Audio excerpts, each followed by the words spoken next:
Negros Oriental State University, College of Criminal Justice Education, Department of Criminology, Dulungan City, Negros Oriental, 6214, Philippines. Vision, mission, goals, and corporate values of Negros Oriental State University. Vision, a dynamic, competitive, and globally responsive state university. Mission, the university should provide excellent instruction, relevant and responsive research and extension services, and quality assured production through competent and highly motivated human capital. Goals, Negros Oriental State University strive to advance. NORSO, N, stand for National Development through Effective Partnership. O, stand for Opportunity-Laden Educational Access to Poor but Deserving Student. R, stand for Research-Based and Extension, Research-Based and Competency-Driven Instruction. S, Scholarship and Innovation. U, stand for Unity and Diversity of Culture. Corporate values.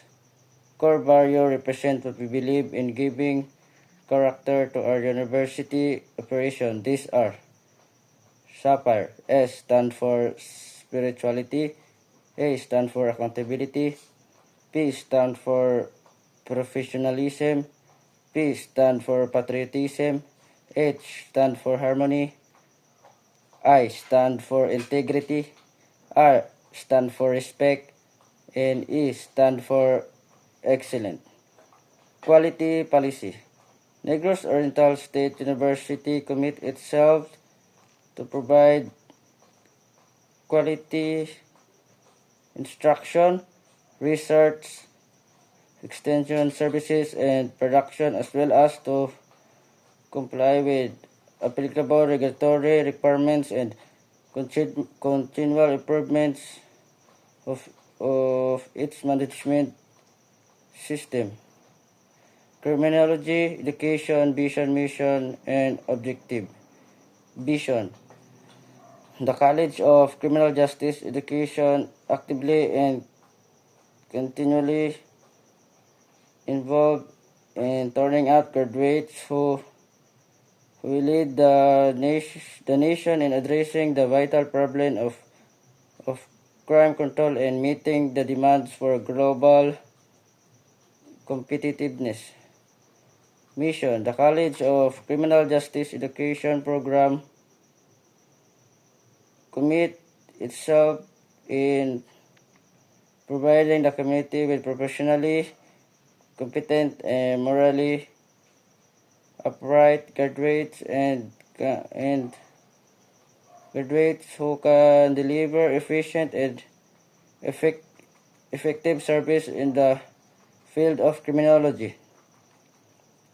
Objectives.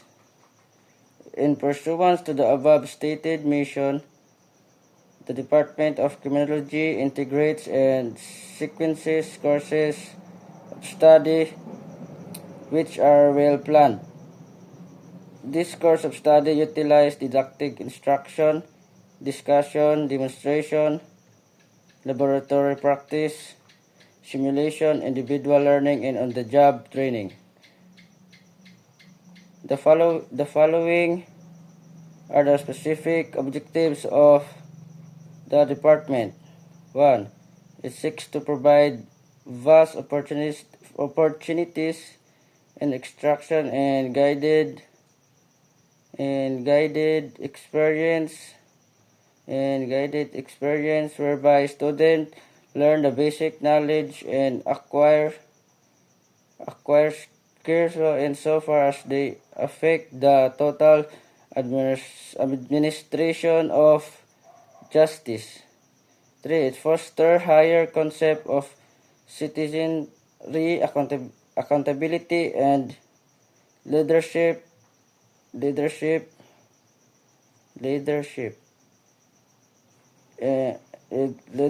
understanding of one moral and legal responsibilities to his fellow men, his community, and his country. 4. It inspires and instill in the student the value of service to humanity. 5. Encourages research and inquiry in the fields of criminology and criminal justice. Criminology as a special course. Accomplish any person who is graduate with a degree of criminology who has passed an examination for criminologists and it's requested as such by the Board of Examiners of the Professional Regulation Commission pursuant to RA 6506 Section 23. Define the term criminologist as one has been engaged in the practice of criminology if he holds himself out of the public in any of the capacities as a professor, instructor, or teacher in criminology in any university, college, or school duly recognized by the government. Pursuant also to RA 6506 Section 24, all certified criminologists shall be exempted from any entrance or qualifying government examination, shall be considered civil service eligible for the following position: A. Fingerprint technician. B. Firearms examiners. C. Question documents examiner agency. D. Correctional officer.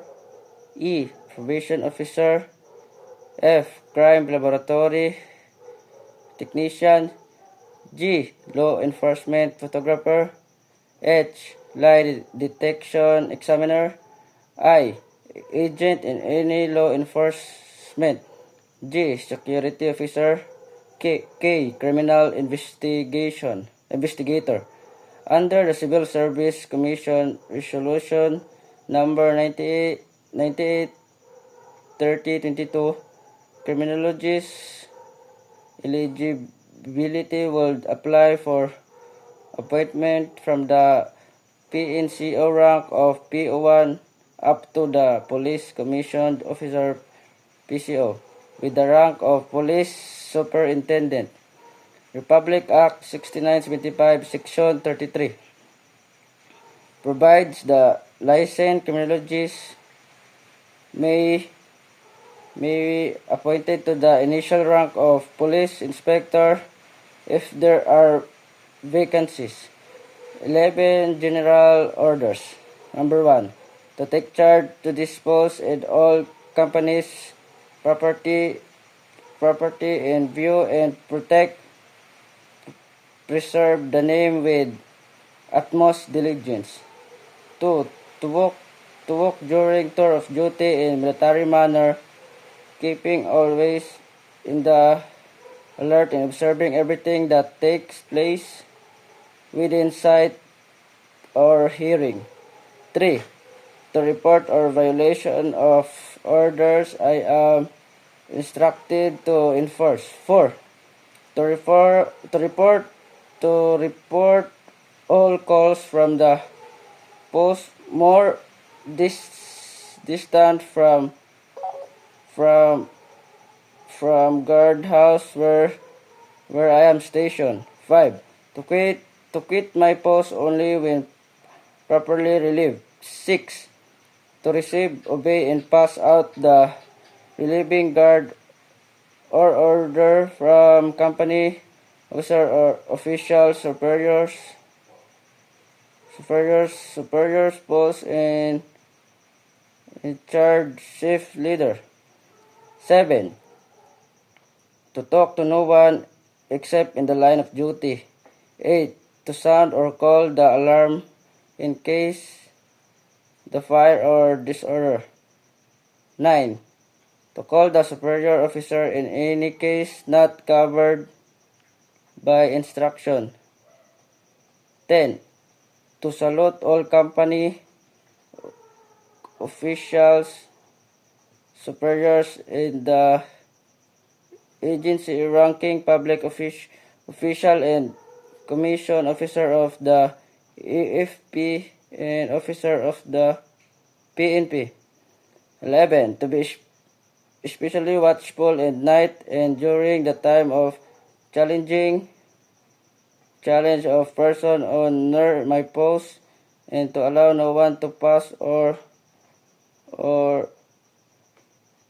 no without proper authority, and to eat my meal before rendering my duty. The law enforcement code of ethics. Being entrusted with the duties of law enforcement, my fundamental duty is to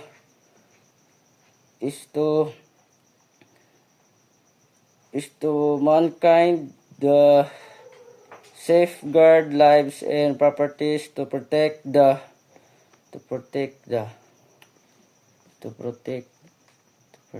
there you go.